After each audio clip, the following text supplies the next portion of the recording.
ناظرین، قارون کے خزانے کے متعلق آپ نے تاریخی حکایات اور محاورے تو سنے ہی ہوں گے۔ یہ وہی شخص ہے جس کا ذکر اللہ نے قرآن مجید میں نشان عبرت کے طور پر کیا ہے۔ قارون کا قصہ اسرائیلی اور اسلامی دونوں طرح کی روایتوں میں ملتا ہے۔ یہ اسرائیل کا وہی امیر ترین شخص تھا جس کے خزانے کی کنجیاں 300 اونٹوں اور خچروں پر لادی جاتی تھی اور ہر کنجی چمڑے کی ہوتی تھی جو ایک خزانے کی چابی تھی۔ تاریخ انسانی میں شاید قارون سے زیادہ دولت و ثروت کسی شخص کو عطا نہیں کی گئی۔ قارون حضرت موسیٰ علیہ السلام کے چچا یسور کا بیٹا تھا۔ وہ نہایت حسین اور خوبصورت آدمی تھا۔ یہی وجہ تھی کہ بنی اسرائیل اور قبطی لوگ اسے منور کہا کرتے تھے۔ قارون جوانی میں اپنے قوم کا سب سے با اخلاق اور نیک افراد میں شمار کیا جاتا تھا۔ وہ تورات کا بہت بڑا عالم بھی تھا کیونکہ اس کی پرورش حضرت موسیٰ علیہ السلام کے سایہ شفقت میں ہوئی تھی، اس لیے وہ کتاب کا علم بھی رکھتا تھا اور اچھی آواز کا مالک بھی تھا۔ وہ تورات کی خوبصورت انداز میں تلاوت کیا کرتا تھا۔ یہی وجہ تھی کہ لوگ اس کا بہت ہی ادب و احترام کیا کرتے تھے۔ ناظرین، قارون ابتدا میں حضرت موسیٰ علیہ السلام پر ایمان لے آیا اور جب بنی اسرائیل کو قبطیوں کی غلامی سے نجات ملی تو وہ ان کے ساتھ مصر کو چھوڑ کر سرزمین موعود کی طرف ہجرت کر گیا۔ وہاں اس کے حالات ایک دم سے بدل گئے اور اس کے ہاتھ میں بے شمار دولت آئی۔ دیکھتے ہی دیکھتے وہ اپنی قوم کا امیر ترین شخص بن گیا، جس کا ذکر اللہ نے قرآن مجید میں کچھ یوں کیا ہے: بے شک قارون موسیٰ کی قوم سے تھا، پھر اس نے قوم پر زیادتی کی اور ہم نے اس کو اتنے خزانے دیے کہ جن کی کنجیاں اٹھانا ایک طاقتور جماعت پر بھاری تھی۔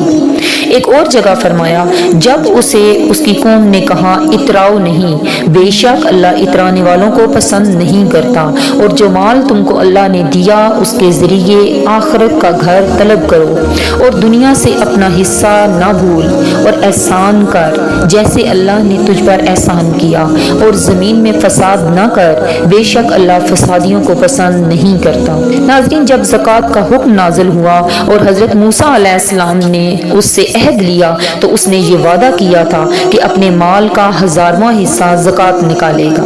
جب اس نے اپنے مال کا حساب لگایا تو ایک بہت بڑی رقم زکوٰۃ کی نکلی، لہذا اس کے دل میں ہرس اور لالچ پیدا ہو گیا اور وہ زکوٰۃ کا منکر ہو گیا۔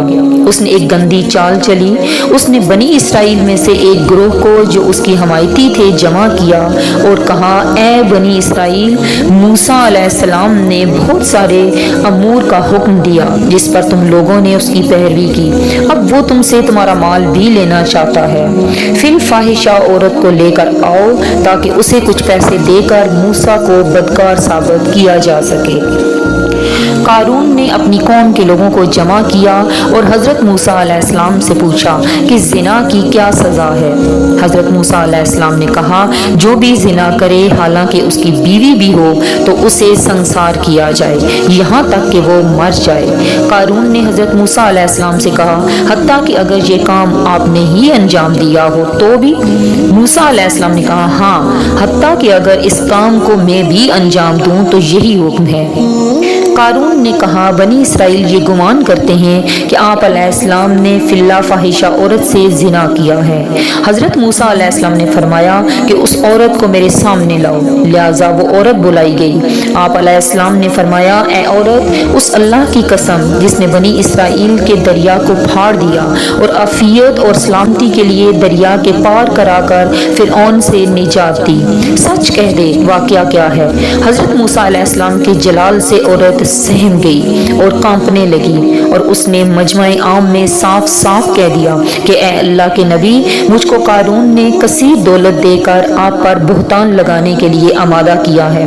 اس وقت حضرت موسیٰ علیہ السلام آبدیدہ ہو گئے اور سجدہ شکر میں گر پڑے اور بحالت سجدہ آپ نے یہ دعا مانگی کہ یا اللہ، قارون پر اپنا غیظ و غضب نازل فرما دے۔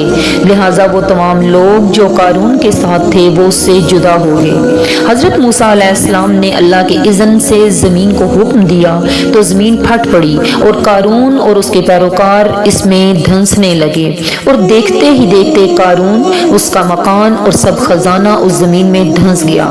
جب یہ زمین میں نابود ہو گئے تو زمین کا شگاف دوبارہ سے بند ہو گیا۔ قارون کی اس دولت کے متعلق بہت سی تاریخی حکایات نقل کی گئی ہیں اور تا قیامت قارون اور اس کا خزانہ تمام بنی نوع انسان کے لیے نشان عبرت بنی رہے گی۔